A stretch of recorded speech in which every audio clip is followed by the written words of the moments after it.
Hello friends, स्वागत है आप सभी का एक बार फिर से हमारे यूट्यूब चैनल पढ़ाई विद पीके में।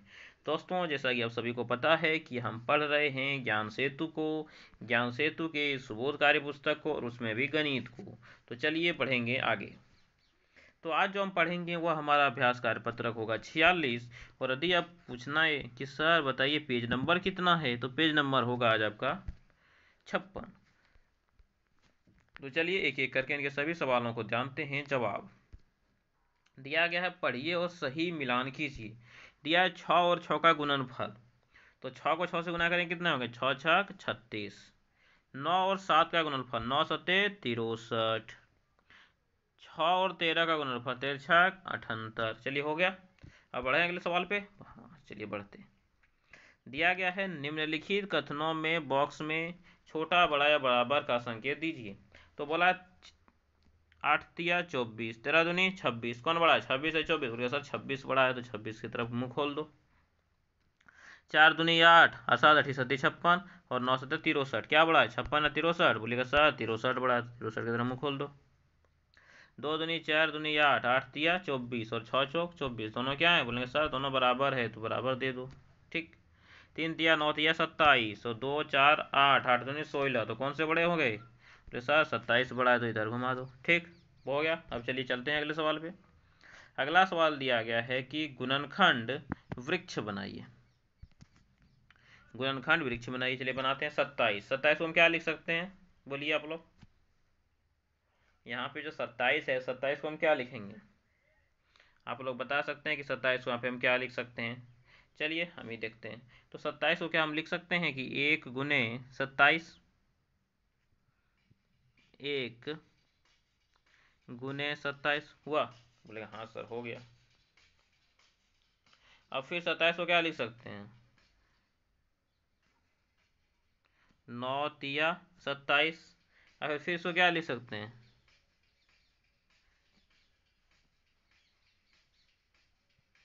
3 तिया 9 तिया 27। ठीक, इधर कुछ नहीं है तो एक दे दीजिए। 27 है कम, एक एक 27, 9 तिया 27, 3 तिया 9 तिया 27। ठीक है, आपको इसी तरह से बनाने हैं। चलिए अगला देखते हैं। अगला दिया है 100। 100 को क्या हम लिख सकते हैं, लिखेंगे 100 गुने 1, तो 100 यहाँ पे 100 को क्या लिखेंगे, तो 100 को लिखेंगे 10 गुने 10।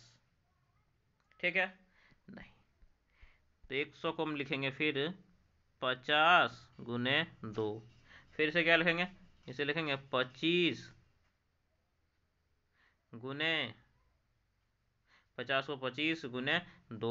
और फिर 25 को क्या लिखेंगे, 5 गुने 5। ठीक, ध्यान से देखिए, पहले आपको 1 से गुना करना है तो 1 गुने 100 हो गए। फिर 100 क्या लिख सकते हैं, 2 गुने 50। तो फिर 50 को क्या लिख सकते हैं, 2 गुने 25। फिर 25 को लिख सकते हैं 5 गुने 25। और जितने जगह खाली बच गए उस जगह क्या भर देने, हर एक जगह में 1 भर देने हैं। तो ये हो गया आपका गुणनखंड वृक्ष। आप दोनों को इसी तरह से बना लीजिएगा। चलिए बढ़ते हैं अगले सवाल पे। अगला सवाल दिया गया है निचे लिखी संख्याओं के सर्वसंभव गुणनखंड लिखिए। कि इनके जितने गुणनखंड संभव हैं सभी आपको लिखने। तो देखिए गुणनखंड उसको कहते हैं जिनसे भाग लग जाए। 24 से 1 से जाएगा, बोलेगा हाँ सर। 2 से हाँ सर। 3 से हाँ सर। 4 से हाँ सर। 5 से जाएगा क्या, 6 से हाँ सर। 8 से हाँ 8 24 जाता है। 12 से 12 24 जाता है। 24 से खुद जाएगा ही। तो इसके कितने गुणनखंड हो गए, 36। 36 1 से जाएगा हाँ सर। 2 से हाँ सर। 3 से हाँ सर। 4 से हाँ सर। 5 से नहीं, 6 से हाँ सर। 7 से नहीं, 8 से नहीं, 9 से हाँ सर। 10 से नहीं, 12 से हाँ सर। 18 से हाँ सर। 36 से हाँ सर। तो इतने चीज़ों से चला गया। 36 से 100 गुणनखंड। 48 1 से जाएंगे, बोलेंगे हाँ सर। फिर 2 से हाँ सर। 3 से हाँ सर।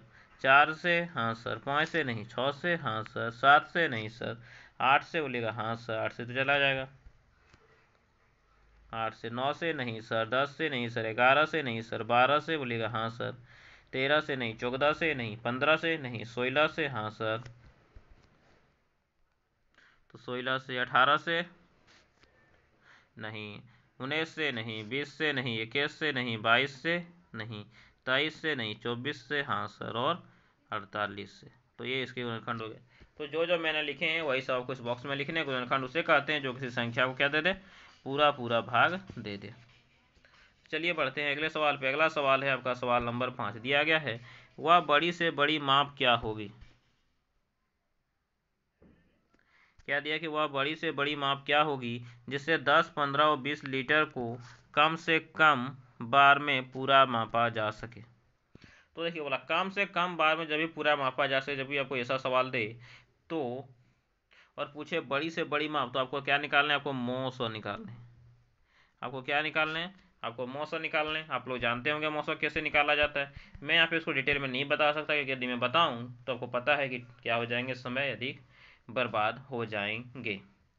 इसीलिए चलिए मैं इसको आपको शॉर्ट में बताता हूँ। 10, 15 और 20 का आपका मौसम निकालना। देखिए ऐसा कोई पहाड़ा है जिसमें 10, 15, 20 तीनों आते हैं। बोलेगा हाँ सर है ना, 5 कहाँ है, 5 दूनी 10, 5 तिया 15, 5 चौक 20, इस तरह लिख सकते हैं। हाँ क्योंकि सब में क्या आ रहा है, 5 आ रहा है, तो जो चीज़ सब में आए वही आपका होगा मौसम। इसका मौसम क्या हो गया, 5 हो गया। तो इस तरह से सबसे बड़ी संख्या क्या माप क्या हो जाएगी, 5। तो लिखेंगे सबसे बड़ी माप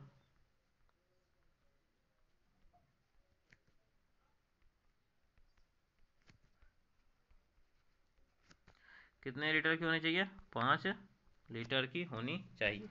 चलिए अगला देखते हैं। अगला दिया गया 6 नंबर क्या है, मोहन के कमरे के फर्श की माप इतना वर्ग फुट है। या फर्श पर टाइल बिछाना है, उसके पास 1 × 1, 1.5 × 1.5, 2 × 2 वर्ग फुट की माप की टाइल्स है। वह इनमें से बड़ी कौन सी टाइल्स का उपयोग करे जिससे कम से कम टूट फूट होता फर्श पर टाइल्स बिछाई जा सके।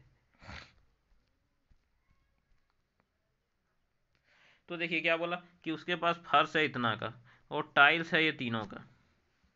फर्श है उसके पास 15 × 20 का और टाइल्स है इन तीनों का। तो बोला गया है कि उसे कौन सी टाइल्स बिछाएं, इनमें से कौन सी बड़ी टाइल्स का उपयोग करें जिससे कम से कम टूट फूट हो तथा फर्श पर टाइल्स बिछाई जा सके। ठीक, तो इसमें से कौन सी उपयोग करनी चाहिए। तो देखिए तो इन्हें क्या करें, उन्हें वही टाइल्स का उपयोग करेंगे जो कि 15 मिल जाए और 20 मिल जाए तथा सबसे बड़ी से बड़ी हो। देखिए ध्यान से, यदि हम 2 सेंटीमीटर वाला 2 वर्ग फुट वाला टाइल्स लेते हैं, 2 फुट वाला, तो दो मिल के कभी 15 फुट बनाएगा, लगता है कि 15 फुट बना सकता, नहीं, 15 फुट नहीं बना, टूट फुट ज़्यादा हो जाएगी। ठीक, तो पहला बड़ा वाला तो ये नहीं होगा। चलिए अब इसको देखते हैं, क्योंकि बड़ा पूछा 1.5 × 1.5। तो देखिए 1.5 से 15 बनाया जा सकता है क्या, बोलेगा हाँ सर 1.5 से तो 15 बना सकते हैं। कैसे, 1.5 फीट 1.5 फीट 1.5 फीट का 10 बार लगा दें तो 15 फीट हो जाएगा, बिल्कुल सही। और 20 फीट, हाँ सर इस तरह से 20 फीट भी बन जाएगा। तो सबसे कम कम किसमें को 1.5 × 1.5 वर्ग फुट में, तो किसको लिखेंगे, आंसर क्या हो जाएगा, 1.5 × 1.5।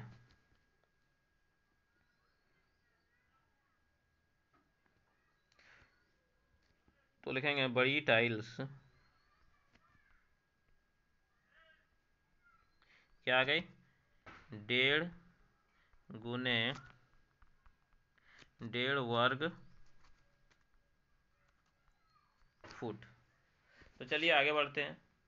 यदि आपको साफ नहीं दिख रहा, चलिए मैं थोड़ा सा क्या कर देता हूँ, तो मैं इसे थोड़ा सा मोटा कर देता हूँ।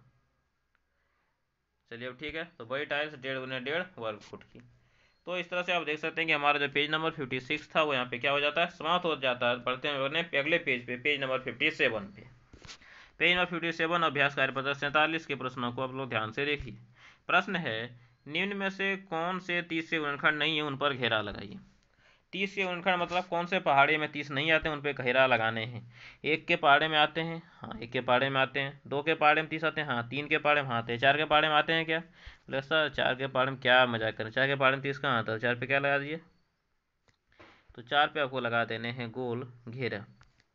5 का पहाड़े में 30 आता है, हाँ 6 में हाँ आता है।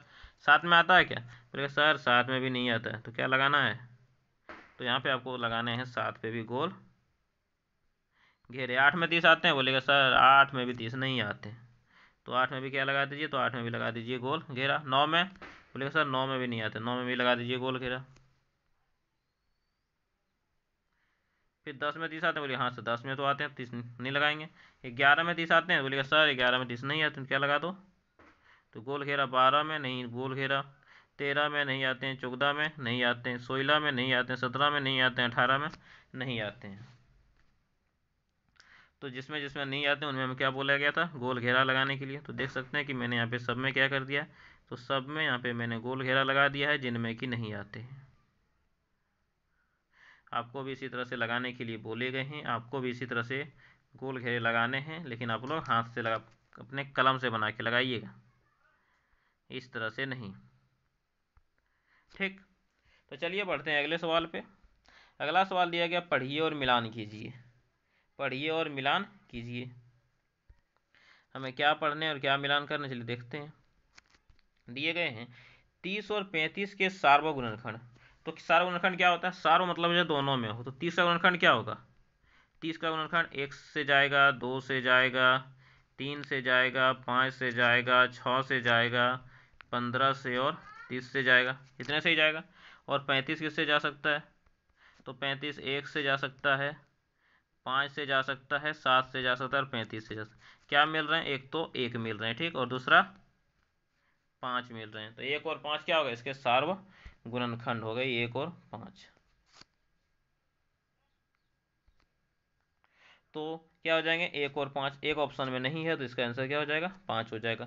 12 और 18 के सार्व गुणनखंड, तो देखिए छक्का में भी 12 आते हैं और 18 में भी 12, छक्का में भी 18 आते हैं, क्या हो गए, ये 6 हो गए। 11 और 33 के सार्व गुणनखंड, तो देखिए 11 भी 11 से जाता है और 11 से 33 भी जाता है, इसका क्या हो जाएगा, इसका हो जाएगा 11 आंसर। फिर 25 और 30 के सार्वम गुणनखंड, 25 और 30, देखिए 5 में 25 भी आते हैं, 5 में 30 भी आते हैं, तो इसके आंसर क्या हो जाएंगे, तो इसके आंसर हो जाएंगे आपके 5।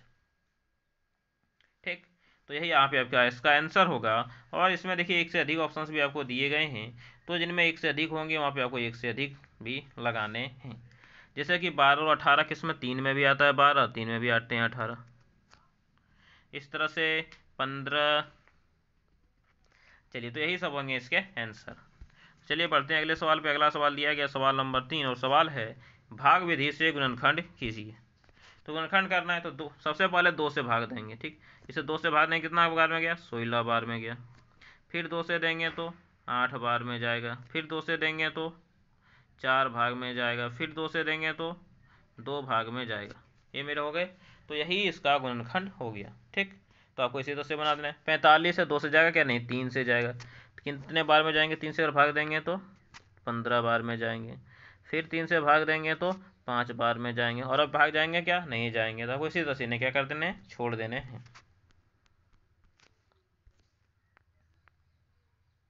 ठीक। अब चलिए बढ़ते हैं अगले सवाल पे। अगला सवाल है आपका सवाल नंबर 4, और सवाल दिया गया है, गुणनखंड के आधार पर अभाज्य तथा संयुक्त संख्याएं छांटिए। अभाज्य तथा संयुक्त संख्याएं छांट के आपको इस बॉक्स में लिखने हैं। तो 2 क्या है, 2 एक अभाज्य संख्या है, 3 अभाज्य संख्या है, 7 अभाज्य संख्या है, 13 अभाज्य संख्या है, 17 अभाज्य संख्या है, 19 अभाज्य संख्या है। एक काम करता हूँ, मैं सबको यहाँ पे टाइप करके लिख देता हूँ, ये अच्छा होगा।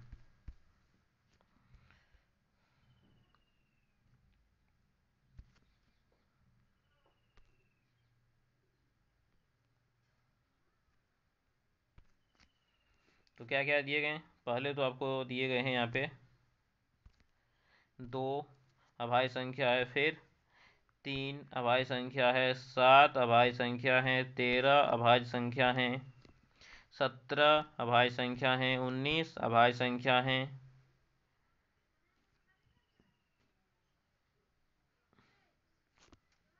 तो यहाँ पे आपको इतने अभाज्य संख्या क्या किए गए हैं, तो आपको इतनी अभाज्य संख्याएं यहाँ पे दी गई हैं। तो चलिए मैंने इतनी अभाज्य संख्या क्या है, 2 3 7 13 17 और 19।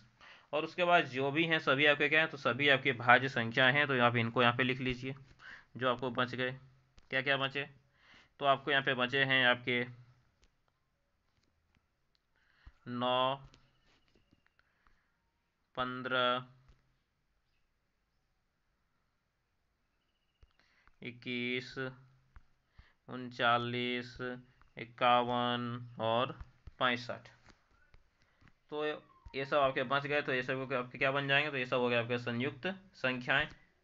तो यहाँ मैंने लिख दिया है, आपको इसी तरह से क्या करना है, इन्हें लिखने थे। तो चलिए इसके अगले सवाल को देखा जाए। अगला सवाल दिया गया है कि गुणनखंड विधि से 36 और 48 का महत्तम समापवर्तक ज्ञात कीजिए। किस विधि से? तो गुणनखंड विधि से आपको इसके महत्तम समापवर्तक निकालने हैं। तो चलिए पहले दोनों के गुणनखंड लिखे जाएं। तो 36 और 48 दिए गए, चलिए पहले 36 से गुणनखंड लिखते हैं। 36 के इनसे 1 से भाग जाते हैं, बोलेगा हाँ सर। 2 से हाँ सर। 3 से हाँ सर। 4 से हाँ सर। 5 से नहीं। 6 से हाँ सर। 7 से हाँ सर नहीं। 8 से नहीं। 9 से हाँ। 10 से नहीं। 11 से नहीं। 12 से हाँ। 18 से हाँ। और क्या है? और 36 से।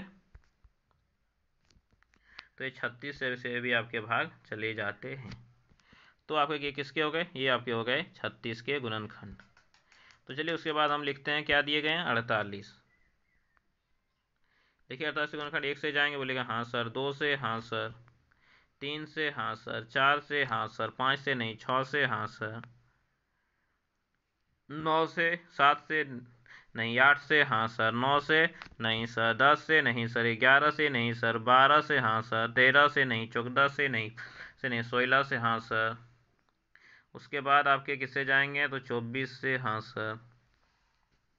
उसके बाद डायरेक्ट आपके 48 से। तो मौसम मैंने आपको बताया है कि वह चीज़ जो कॉमन हो वो सबसे बड़ा हो। जो कॉमन हो और सबसे बड़ा हो। तो देखिए एक तो दोनों में कॉमन है, 2 भी कॉमन है, 3 भी कॉमन है, 4 भी कॉमन है, 6 भी कॉमन है, 12 भी कॉमन है। लेकिन सबसे बड़ा इनमें क्या है? तो सबसे बड़ा बोलिएगा इनमें 12 है। तो इसके आंसर क्या हो जाएंगे? इसके आंसर हो जाएंगे 12।